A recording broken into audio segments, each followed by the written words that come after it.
Okay, this is our first U.S. history video in front of a live studio audience.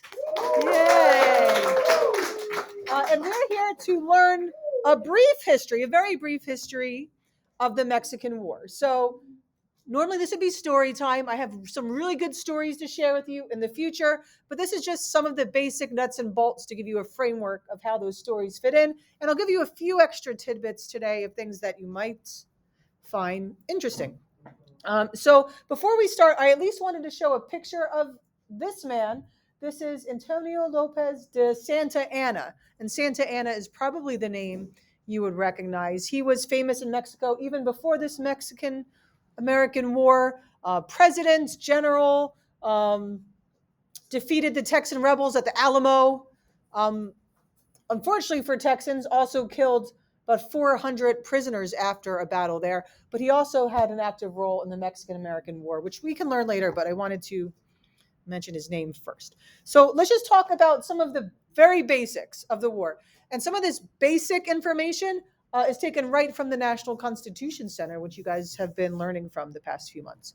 So May 13th, almost the anniversary, 1846, Congress declares war in Mexico because the president, Polk, requested, like, hey, please declare war with Mexico.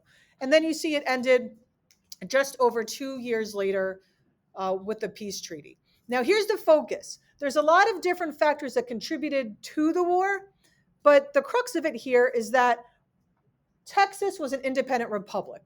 I think we mentioned in here before that there are the Six Flags that flew over Texas, and that's where the theme parks get their name, right? So at one point it was under Mexico, then it was independent, and then it said, hey, we want to join the United States. And Mexico was not thrilled about that. And what happens? So there's a few skirmishes around the border, around Texas, around Mexico. And one particular skirmish was close to the border, and the Mexican soldiers shot at the American ones. We can elaborate more on this later, but a few Americans were killed. And this enraged many people, and Polk gave this as a reason as to why we have to declare war. And his war message before Congress is a few pages long, but in the excerpt here, he says, as war exists, right? So what does that mean? According to Polk, what's already going on? The war. Like, you may not have declared it yet, but war is already going on. And hey, we've tried so hard to avoid it, but Mexico just keeps acting in a way that we're at war. So it is now our duty and our patriotic duty to vindicate, right, the honor, the rights, the interests of our country, right? So, hey, Congress, get to it. Declare this war. Let's get it over with, and let's go back to peacetime. And Congress responded. In 2 days, they declared war on Mexico. So let's step back a little bit and just look at some of the consequences, because we'll look at the social and political consequences, but let's look at also some of the human consequences. Not a huge amount of combat deaths for Americans. We lost about 1,200 from battle, and there were all different types of battles in the Mexican War. Some of them were literally like going into towns and like home to home kind of fighting. Um, but most of the deaths came from, what do you see there? Disease, right? 88% of soldier deaths from the United States were from disease. 88%. So for every one person that died from a Mexican musket ball, 7 died from disease. And most of them were dysentery. You know what dysentery is, right? So either bacterial or amoebic dysentery. But there was also other diseases as well. And just to also mention that, of course, there were Mexican deaths, soldiers and civilians, and that was about 25,000 deaths. One of the diseases that wasn't as deadly as dysentery, but still killed quite a few, was yellow fever. And this is a paper about Major General Winfield Scott, so a famous general from the war.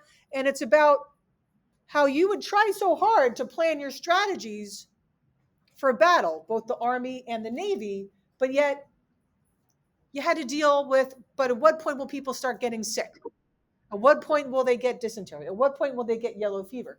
And how that pushed back some of your plans, how that made you have to modify your plans, and how difficult it was.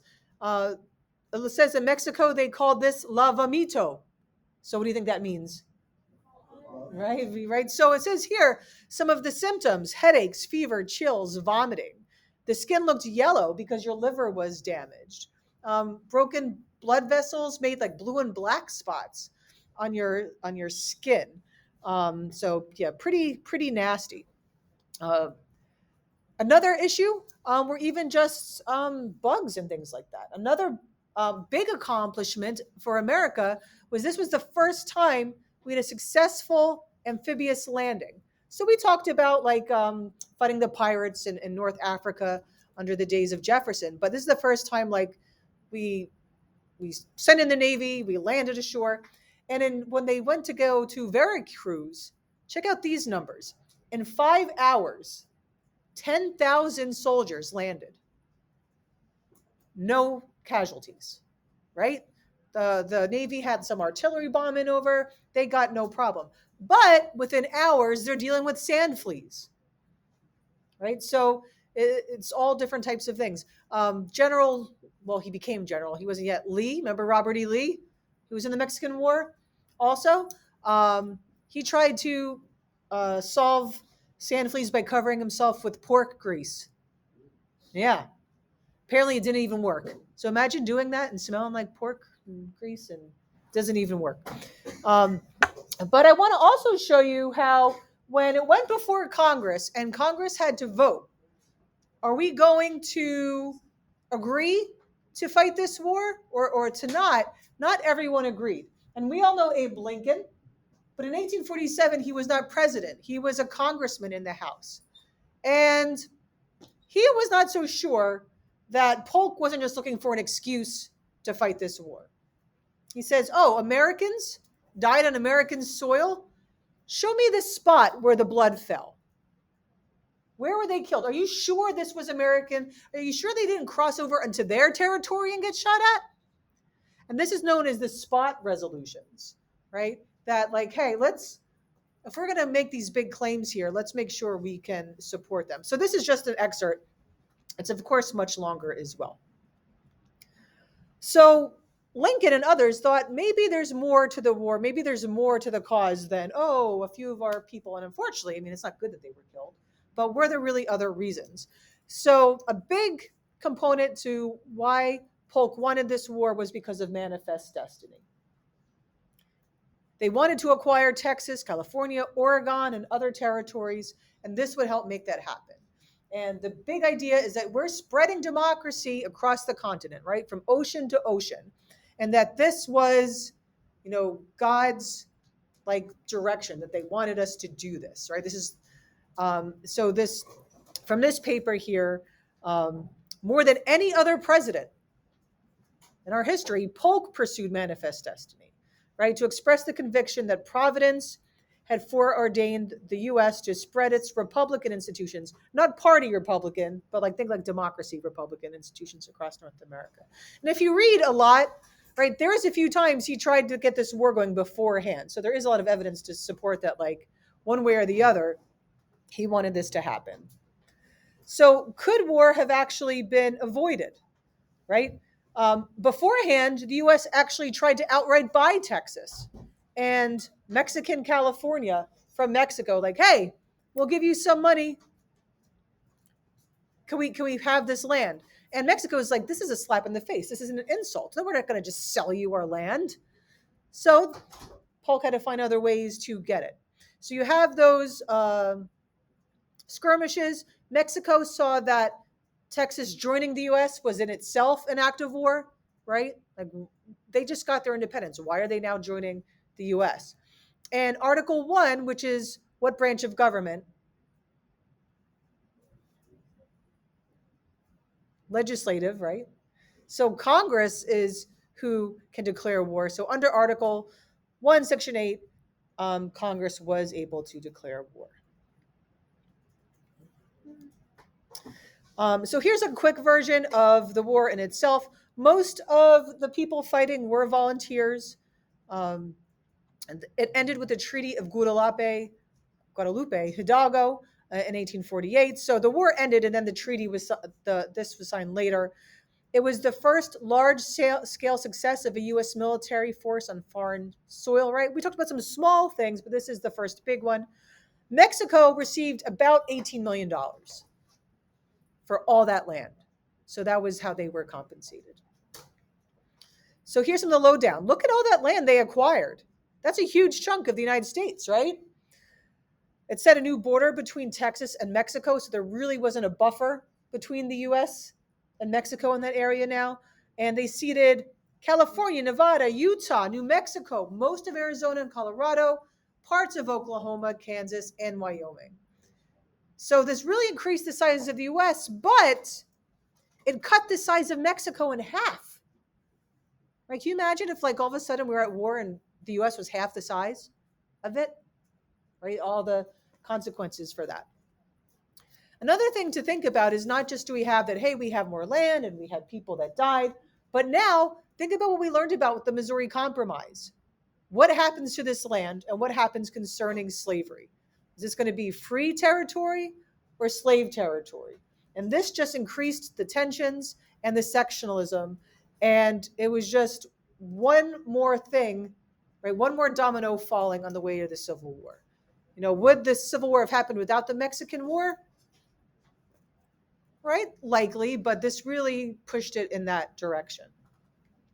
And speaking of the Civil War, a lot of the generals who served in the Civil War were basically trained in the Mexican War. That's where they got their practice, so to speak. Lots of these were West Point graduates, not all of them. Some of these we've talked about, Lee and Grant. These names should look familiar. This is an image of Braxton Bragg, and I wanted to show him because we did talk about him, I think, last week on this day.